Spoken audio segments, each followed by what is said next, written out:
As a newbie Rust player who enjoys solo or small group Rust on official servers, I've found that grinding for scrap can be extremely grueling and tiresome, and sometimes impossible with all the Zergs dominating the meta monuments like Missile Silo. So, I'm always on the hunt for some sneaky ways to get rich quick. Today, I'm going to go over my newest discovery, Junkyard. Usually, I just loot junk at the start of a wipe for a few easy crates and maybe a quick recycle run. But there's actually a good amount of value in terms of looting Junkyard long term. There's actually a good amount of crate and barrel spawns tucked away for you to loot. Plus you can find a green card, barrels of diesel fuel for quarry mining and excavating. There's a cozy chair for you to comfort heal with. Of course there's a recycler to turn your components into raw material. And there's even a car lift if you're into fixing up vehicles to whip around the map. Lastly though, is the real moneymaker, the trash compress. I don't really know what it's called, but it's awesome. Here's how it works. Essentially, all you're going to be doing is driving a magnetic crane around the monument, picking up white pickup trucks to dump into the compress, and you'll get around 50 scrap and some metal frags per truck. To drive the crane, you'll need a good bit of low-grade fuel. I usually take about 100. Press E on the red fuel tank to open up the tank, put your load grade in by clicking and dragging it in, hit escape, now look at the driver's seat and press E to get in. Now, to start the engine, press W. From here on, the controls do get a little tricky, and at first it turned me away from trying in the past, but trust me, it's super simple once you get a bit of practice in. If you press W and S, it will adjust the upper part of the crane arm. Use left and right mouse button to raise and lower the entire crane arm.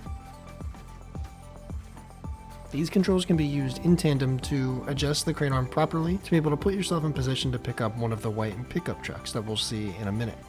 Now to move the vehicle, you're going to use the W and S keys while holding shift to move forward and backwards. To move the entire vehicle to the left or to the right, you can hold shift plus A or D. To ensure that your vehicle is properly aligned and will drive straight, make sure that the blue light on your dashboard is turned on. If it is not turned on, use A and D without holding shift to adjust. Now, find a white pickup truck and move your crane nearby. Position the arm properly to line up the magnet end above the truck. To pick up the truck and move it, press R to toggle on the magnet. You can also use R to toggle off the magnet once you're ready to drop the truck. Finally, transport the truck to the compress and load it into the funnel, or put it directly into the compress to farm it for scrap.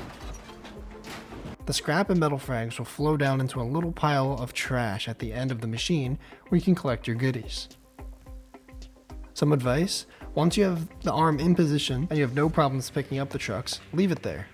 Once I have the arm in a good position, I simply will hold down the shift button and zoom around the junkyard collecting trucks in a speedrun fashion to not burn as much fuel. Farm up all the trucks around the monument and make a good bit of scrap. I've averaged anywhere from 200 to 300 scrap per run, sometimes more, and rerun it every hour or so when possible. The respawn rates will depend on the player pop on your server. More players equals higher respawn rate. Now this run that I recorded live for the purposes of this video was recorded on a vanilla community server. Here's a look at the total scrap that I got from this run. So there you have it. Junkyard is actually a fairly decent monument to grind scrap as a solo or small group just trying to fill out the tech tree or research the essentials for next wipe. In my opinion, it is extremely underutilized, and I actually plan on recording a wipe sometime soon of me living solely off of Junkyard for farming. If you found this helpful and want to see another method of farming scrap, click the video on screen now. Thanks for watching, bye bye.